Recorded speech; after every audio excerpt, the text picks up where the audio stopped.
What's up, guys? Welcome to Nick and Andrew's Wrestling Reviews. I'm Nick. I'm Andrew. And today's video is going to be a little different. It's a UFC rant. Nick's pissed. I am pissed. Okay, I just want to get something straight. Last night, it was UFC Fight Night. The tough finale for Australia versus Canada. It's whatever. They oversaturated The Ultimate Fighter completely. No one even cares about it anymore. And I'm a huge UFC fan. But that's not why I'm mad. I don't really care. They can do as much Ultimate Fighter reality shows as they want. But the main event was between Michael Bisping and Tim Kennedy. Okay? Tim Kennedy is a great fighter. I think he's ranked number 8 in the UFC, even though their rankings mean absolutely nothing. And Michael Bisping's, it really doesn't. It doesn't. I think I noticed that the last time that I watched it with you, and yeah, it was pretty bad. I'll get into that in a second, too. Michael Bisping's ranked number 4. He's an incredible UFC fighter, too. Those guys met in the main event, like I said, and it was a great fight, which Tim Kennedy got the unanimous decision, which he definitely earned.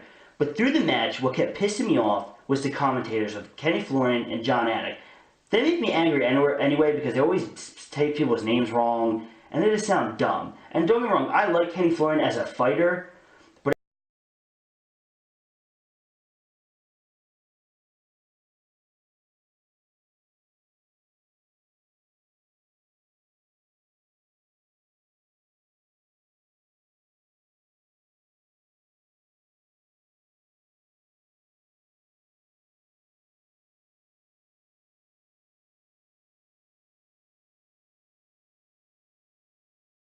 the whole time as Tim Kennedy's beating him, holding Bisping down and grappling him and landing right hands, which Bisping is an amazing striker, and anybody who's watched a Bisping fight, he's not an easy guy to hold down. Chael Sonnen, who's probably one of the greatest wrestlers in the middleweight division, could not hold Michael Bisping down. At one point in that fight, Michael Bisping out-wrestled Chael Sonnen, who is an All-American wrestler, okay?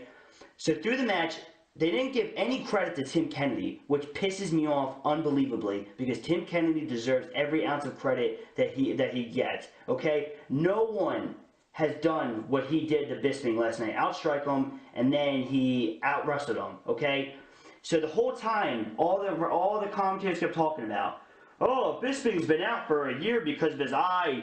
Maybe that ring rust has affected him. Blah blah blah. You know, Bisping just doesn't seem himself tonight. How about the fact that Bisping's getting punched in the face and he's getting taken down at will by a guy? Maybe that's why he didn't look himself tonight, because Bisping's not used to having the pressure put on himself. Instead of giving Tim Kennedy the credit, like, wow, Tim Kennedy is just beating an amazing fighter, and Michael Bisping, who is top 10 in the world, top 5, no, they sit there and give all these excuses why Michael Bisping lost. I'm so sick and tired of commentators sucking someone's balls sucking another fighter's balls in a fight. It's annoying. Like. It's annoying. I mean, if anytime you ever watch a Uriah Faber fight with Joe Rogan and Mike Goldberg, all they do is, holy crap, Uriah Faber, blah, blah, blah, blah. There's nothing wrong with Uriah Faber. He's a great fighter, but he gets punched in the face, and they don't give the guy credit. But as soon as Uriah Faber dips a punch or puts a punch on another guy's chin, even if it's a little tap, like, oh, man, Uriah Faber, blah, blah, blah. I'm sick and tired of these commentators. They're They're terrible. John Anik and Kenny Florian are absolutely horrible. Joe Rogan's the man. I have nothing bad to say about Joe Rogan. Every once in a while he annoys me. Mike Goldberg, terrible.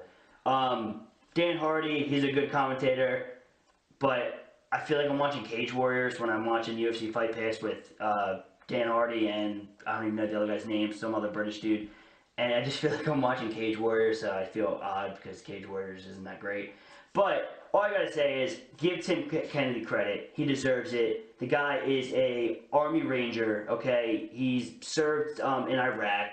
He's a war hero. Give him the credit. The dude deserves it. He beat Michael Bisping, who's one of the toughest fighters out there. So give him the credit where credit is due. Is that the guy that I watched the last time that we watched UFC, or is it another guy that I'm thinking of? I'm not sure. I don't know which one we watched. I'm not a UFC guy, but yeah, he is, and he can finally take a breath after that really long rant. Yeah, I mean, it just was really irking me the whole time as I was watching the fight. And some people were tweeting about it too, like, oh, why don't you give Tim Kennedy credit? Because first off, when they announced this fight, even I was one of these people. I thought Bisping was gonna beat Kennedy.